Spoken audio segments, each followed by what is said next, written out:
Everybody's falling asleep, Andy. That was a long intro. I know, okay, right, let's do that was the 12-inch version. Hello, and welcome to the Jagscast. Ooh, Alan, you do it hi, better Alan. than me, don't you? Yes, you definitely do that impression better than me. He's very good at this as our host. You can obviously notice that our host is been taken as a key worker today, so he's unfortunately not with us. So we've drafted in Davy Mains. Hello. With his Germany top. Do you want to explain that one, Davy? Ah, right, okay. No, obviously not. This is. Oh, there is. There's a wee story behind this T-shirt. So this T-shirt is World Cup greatest moments from 1990. I'm sure we have some listeners who aren't as old as this T-shirt is. I swapped it with a German guy for a Scotland shirt in Tenerife, I think. Might have been Ibiza. Can't remember. Long time ago. Yeah. Okay. No, that was fascinating. To be honest, you're probably not the last person to forget an Ibiza holiday. That right, Raymond? You're kind of close to Ibiza, aren't you? How are you getting on? I'm okay. I just let everybody else back in Scotland, just ploughing through it. It's another week down, so we've obviously had the SPFL to take our minds off it for a wee while this week. I don't think any of us could have foreseen last Saturday. Well, it's about lunchtime last week. We recorded last week's episode of the ZOOMcast for the first time. I don't think anybody saw what was going to come off an hour later. No, it was almost more entertaining than football, wasn't it? Well, it was the best hour and a half I've had all season. And welcome back, Alan. Change of scenery for you today, I believe. Yeah, I've changed my background because I couldn't really be seen very well last week. I don't think I was in darkness and shadows, so I think it's a bit brighter over here, and I'm not too close to it either to give everybody a fright, you know. So. Good effort. So I think as weeks happened in the history of Partick Thistle, this was probably quite a rather monumental / bizarre week, you know, that we've experienced, you know. Sadly not the first, but hopefully the last. Alan, what did you think of it all? What did I think of it all? Yes. You're saying you couldn't have predicted it? I don't know. It was heading that way.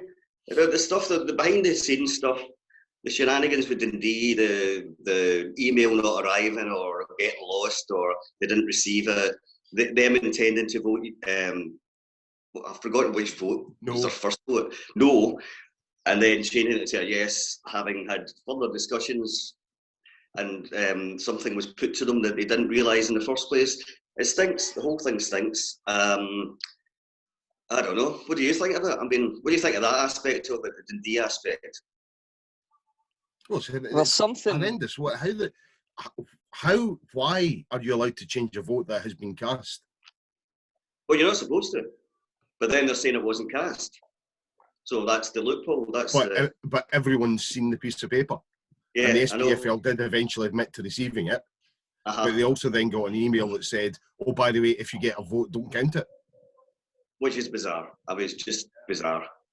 How does that work? You know, I always had this kind of feeling that Dundee were doing that for a reason, and I thought it was a bit of leverage. You know, it was almost to say to the league, listen, if we vote the way we have voted, then the whole thing's going to cave down, and you're going to have to find a new proposal, and it can't be the same thing. So you have to find something new. Or we don't trust you to say that we'll reconstruct, so we want to reconstruct the leagues, so we will change our vote, yes, if you allow us some way of doing it, and you guys aren't going to run this, right? We're not letting Neil Doncaster and co and the SPFL board run reconstruction, because you'll make an arse of it. You know, you've proven time and time again you can't be trusted. So I felt as if there was something in that, you know, and maybe winding it forward. I don't know, but Dundee have not come out of this looking good at all, have they? No, absolutely not. They haven't. And then they're sort of like hitting out a wee bit at other teams who have revealed contents of meetings or phone calls, which is basically Inverness, Cali and us, because Dundee must have said to us, that's the way we're going to vote. And then they've gone against it. In the WhatsApp group. Sorry? That's the whole thing. The farce last week, you know, with the vote, they didn't vote, and then for the SPFL to come out 2 days later, and for it to take that amount of time, firstly, is ridiculous. But secondly, that the SPFL, we gave them a lot of flack last week, and rightfully so, they get flack throughout football. But Dundee are complicit in all this as well. You know, the amount of cloak and daggers that's going on behind the scenes from both the SPFL and Dundee, I think it just summarises how poorly run Scottish football has been, you know, for a number of years now. And my big fear up until the last couple of days was that we were going back to, you know, the Self-Preservation League. Things have changed slightly, obviously, in that respect. But it was going to become more of a closed shop again. And I think I touched on that last week. But the way that we've dealt with it, just as a board and as a club, is been very classy, very dignified. And I know for a fact that other clubs think very, very highly of us and have looked at us and went, that is how you conduct yourselves. So well, there's a lot of people being angry about the way we've dealt with it, but I don't see there was any other option. We were backed into a corner.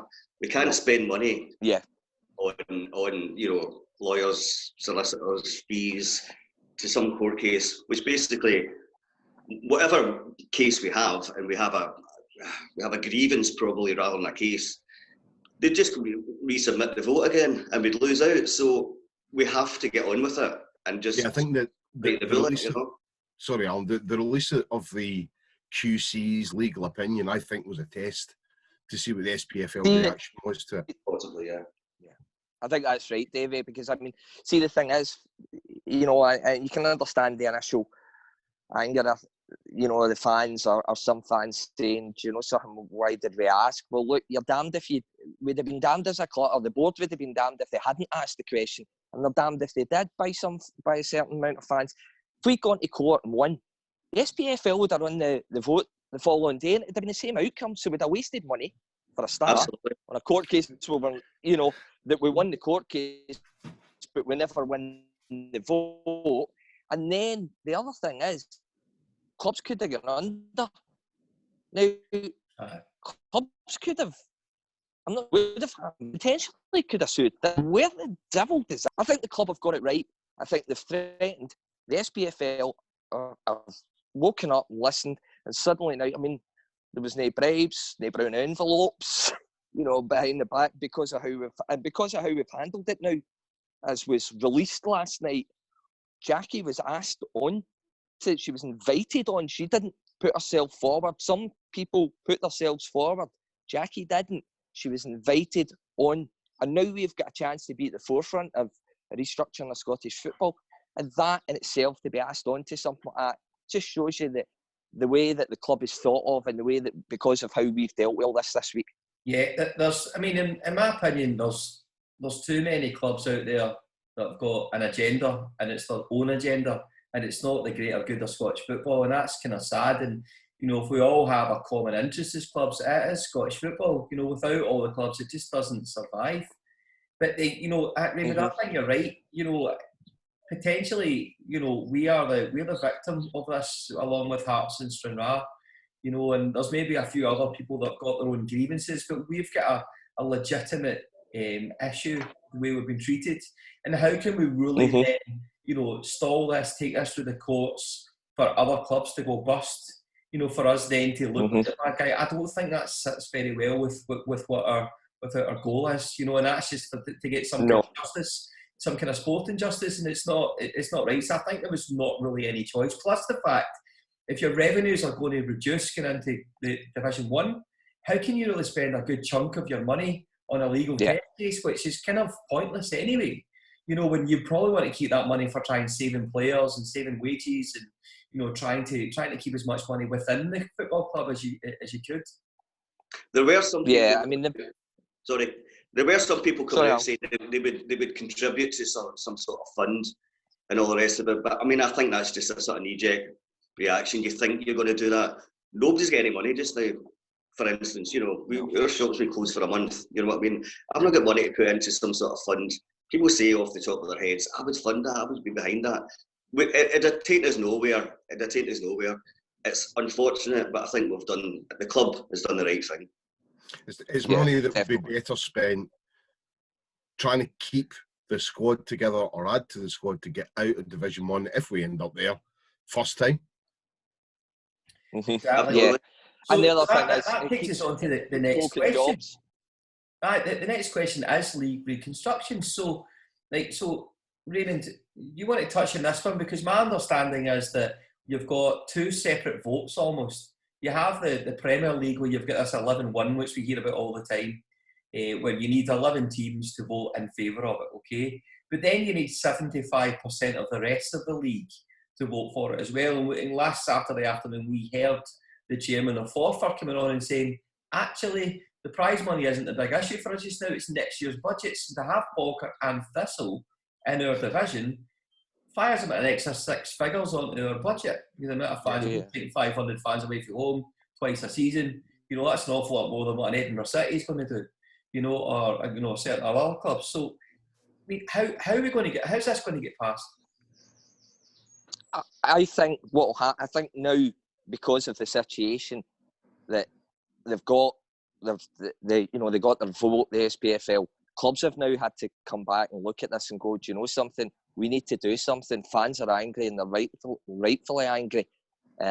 Some at their own clubs at the way that they voted as well. Not everybody at the likes of Motherwell and Aberdeen were, for yes, at the detriment to other clubs, and a lot of fans from other clubs have said that, especially about Thistle.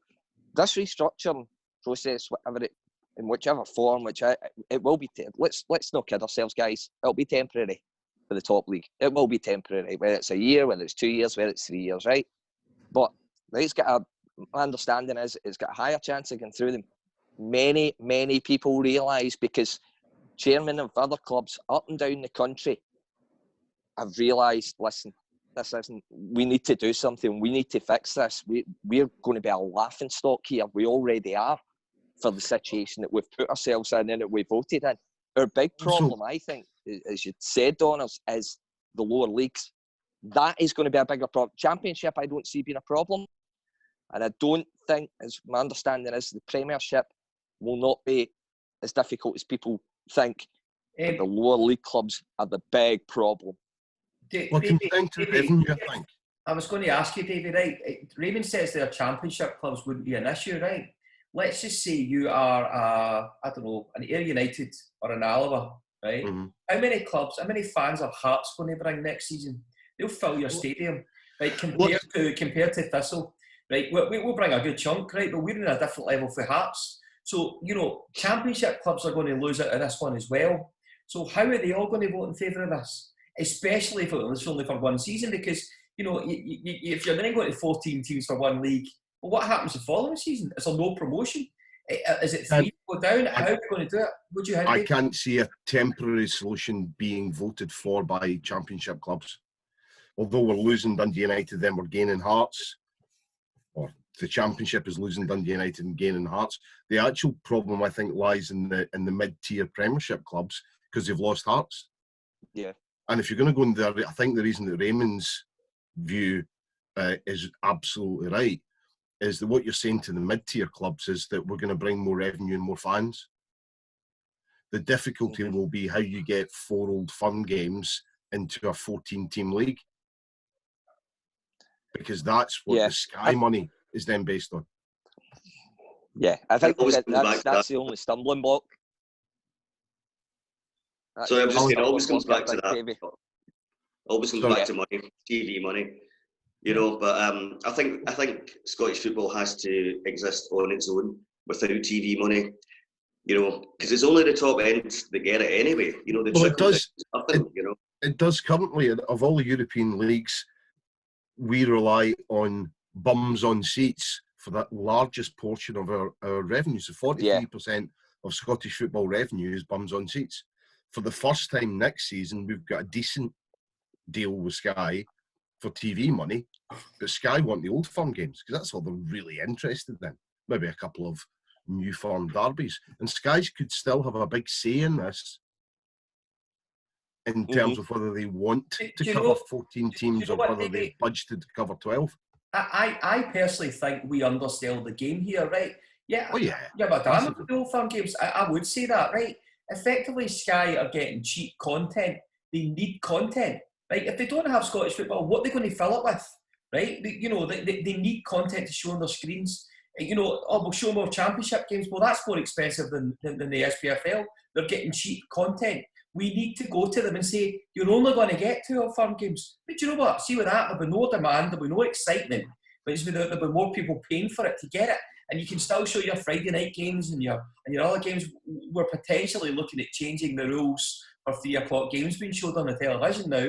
I know that loophole's been changed. So, and effectively, all it does is it makes sure your St Johnsons and your Kilmarnocks of the world in the top tier who are going to get potentially 4 Old Firm games, all this extra cash, and sell their stadium out, 3/4 of their stadium to the Old Firm teams. It's not right. It's not good for everybody. We need to carve it up and be bold and say, this is who we are, and reinvent ourselves, because it's just not going to work. And who's to say Sky have got any money for this deal anymore? Because everyone is cancelling their Sky. Well, they're contracted. Roger Mitchell's been very good at not saying "I told you so," though he does still do it occasionally on Twitter. So the idea that we, as Scottish football, trusted guys like Neil Doncaster to go and negotiate television deals is just utterly ridiculous. Yeah. As stakeholders to promote Scottish football, all they've basically done is said, "How much will you give us?" "Oh, we'll give you threepence a night." "All right, fine, we'll take it." The idea that Mitchell had, which would have been SPL TV, which would have been Scottish clubs in charge of their own TV broadcasting and releasing the highlights and the games to suppliers who were interested, would have meant that we would be in a far better position now than we find ourselves in. And you're right. What happens if Sky come back and go, "Yeah, you've changed the league, that breaks the contract, thanks very much, cheerio, we've got no money anyway"? You don't want to end up in a Setanta situation where all the clubs are looking at, that revenue's coming in there, that revenue's coming in there, that revenue's coming in there, and then it doesn't happen, because that kills businesses. But then again, like if you're a TV executive, right, you need content. So yes, you want Champions League and you want English Premier League games, right? But they cost you an absolute fortune. So you can't monopolise it. But you know what? If you're going to get a few of those games, you still need other content to fill your screens. Absolutely, Andy. But that's why they have to get it. And it's cheap. But one of the things that they will be looking at, I am sure, just now, is what viewership they are getting in repeating old games. Because we don't see a lot of repeating old games up until this current lockdown situation. Now, all we've had is repeated games and highlights and classic games. So I'm damn sure that all of the channels will be looking really carefully at what the viewing figures and the audience figures are for repeated classic games and going, actually, we own the rights to that already. We didn't need to go and buy more rights. Yeah. And that's the content. Alan, what do you think? What was that? Well, I was going to say that I've not seen any Thistle classic games on the telly so far. But we always get beaten in the telly anyway, don't we? Always get beaten in the telly. Worth watching. I don't know. I mean, it's confusing. The TV money, I don't know. Do you know, see right now, we just want to get back playing football and you want to be in a safe environment. Right now, even talking about this just seems absurd. You know what I mean? The way we are at the moment, lockdown, weeks to go, goodness knows what the end of this is. Do you know what I mean? It's just bizarre. I've just got the feeling like there's going to be a lot of regret when people look back and say, "Oh, do you remember all these decisions that were made?" You know, we just don't know. I think, what is it, the pandemic, 110 days old. You just don't know what's going to happen when it migrates in the summertime and things like that. You know, we just don't know what's going to make these decisions. It's just crazy, you know. I think the thing that's probably been forgotten or is now slowly perhaps starting to dawn in people, you know, football, you know, footballers, fans themselves, clubs themselves, is that it's highly unlikely. Who's the guy with the microphone that didn't work? Norman Collier. Norman Collier. Norman Collier. Is that breaking up again? Yeah. Yeah. We need to change this wee bit down here that says at Norman Collier. You sound like Metal Mickey. Is he still talking? He's disappeared. I don't know. It's frozen. Occasionally, you guys are doing that as well. Well, we'll see what this is like. Frozen. I think your Wi-Fi is maybe not extending that far down your that. garden, Remy. Well, that's the problem. Oh no, it's still there behind me. Right. I know there's no chance football's going to happen in August. Right, that's not happening. I don't think there'll be crowds at football this year. I really don't think there'll be any crowds at games this year, and I mean 2020. So where do clubs go from there? I mean, if there's social distancing still in place, you'd be all right coming to Farhill with the crowds that we've got, surely. True. 3 seats per one person. Yeah. But the Ogians will still go into the concourse at half time and stand really close together and spit at each other. So it's fine. Yeah, good stuff. So, is there any more thoughts now? What do you think? What's your predictions moving forward with that? Do you think League Construction is going to get through? You know, is there going to be a lot of more points raised this afternoon, a lot more dramas? I think we've all got I've got a list of the group members, and it's actually kind of I've got a list of the group members, you know, for the task force. So you've got Ayr United, lacking, isn't it, Donners? Cove Rangers, Dundee, Edinburgh City, Falkirk, ourselves, Queen's Park, Raith Rovers, and the Highland and the Lowland League. So it's quite a spread, and I'm glad to see the Highland League and the Lowland League being represented, because in all this, they've been forgotten about a wee bit. So it'll be good to see at least two new teams, you know, when this does eventually all go through. It's good to see them represented amongst this task force, and that they haven't been forgotten about, and that they will also get their chance to make a change in Scottish football. I think the reconstruction will happen, whether it's 14 teams, whether it is 16 teams. I think this will happen. The question is who's going to be the one that's kind of going to break, if you like, you know, that's actually going to go against the grain, because as we started with, there's been so much sort of self-interest. Now clubs are going to have to actually look at the bigger picture, and you've just got to hope that this task force that's been assembled, that have been added to this, and the fact that we're involved in it from a Partick Thistle perspective, I think is brilliant, and I think it's a great thing for the club. I think it's a great thing for the fans as well, you know, to realise the part of changing, going forward, Scottish football. I think that's great for Partick Thistle. How does he do that without making his mouth move? But if we're going to reconstruct, we need to do it properly. And we need to be looking at not just how the clubs make money, but how they save money. And looking at how we schedule fixtures, and whether we should be looking at regional leagues. I mean, we've got, obviously, we've got the new West of Scotland League where all the junior teams are coming up. There are 67 teams applied to join the West of Scotland League. So we have the West of Scotland, we've got the South of Scotland, we've got the East of Scotland, we've got the Highland League, all sitting below this pyramid. But then we were still asking Stranraer to go to Peterhead on a Tuesday night to play a league game. Yeah, it's just crazy, isn't it? Famously, last year, the Thistle Ross County game, if you remember, was originally scheduled for, I can't remember, it was either Christmas Eve or New Year's Eve. Yeah, that's right. Christmas Eve. Yeah. Christmas Eve, I know. Right. So the cost of that just seems to be stupid. If you have your cup competitions where anyone can draw anyone, and yes, you might end up going to Peterhead for a game, that's just a cup. But if you have leagues more sensibly organised into easier to manage geographical areas, at the lowest rungs of Scottish football, it makes far more sense for the teams in the North of Scotland to play each other rather than having to come battering up and down the A9 every Saturday. Because not all the fans can do that. Yeah. In the same way that we'll still take a decent away crowd to Ross County, we're not going to take a decent away crowd to Ross County on Christmas Eve.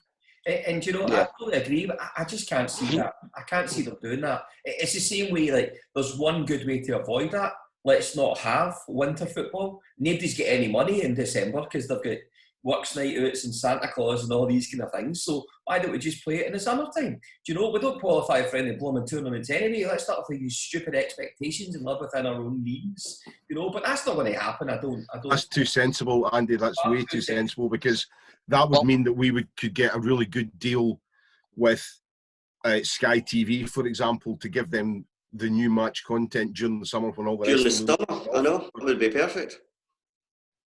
Too sensible. I think Davy's point about regionalising the leagues, I think it's a great idea, and perhaps we don't know what's going to get spoken about. Let's be honest, you know, that'll be for those that are in charge. But see, to regionalise it, I wonder if there's more chance of that happening in the lower leagues, League 1 and 2 being regionalised, just off the chief fact that clubs aren't going to be able to afford bus journeys that length of the breadth of Scotland, you know, on a Wednesday night when the players have got to go to work. Yeah, I'd meant lower league stuff, because when you get promoted further up, the prize money's greater, therefore it becomes more affordable. Yeah. We're not going to suggest that Aberdeen, Ross County and Inverness have their own wee Highland mini league. That would be daft. But the way that we've but I think at the lower league, at League 1 and 2. Yeah, in League 1 and 2, it should be a proper pyramid. Yeah. No, good stuff. But I think it's too sensible. So get Davy Mains on the task force, and we'll be laughing. Right, spot on. So listen, that's approaching 30 minutes here. So final points, Alan, anything from you? I've just been enjoying Max Headroom. I've been missing that. I haven't seen it for years.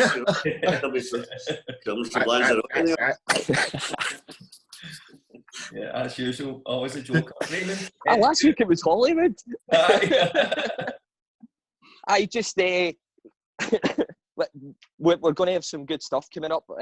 Obviously, now that we're getting used to this Zoomcast and everything like that, we're going to have some special guests over the next few weeks to be part of this. Some current, some ex-players, and just so it should be quite. It's going to be an exciting time for us, and at least if it takes half an hour away from everybody else's worrying about what's going on elsewhere, then that's the most important. But make sure everybody stays home and stay. I know it's hard to do it, but you're saving lives by staying in the house and following the lockdown. Yeah. And Davey, I take it you're going to be working on the hit list of clubs that we're going to get revenge on when this is all over. Yeah, for next week. No, not for next week. Revenge is a dish best served cold.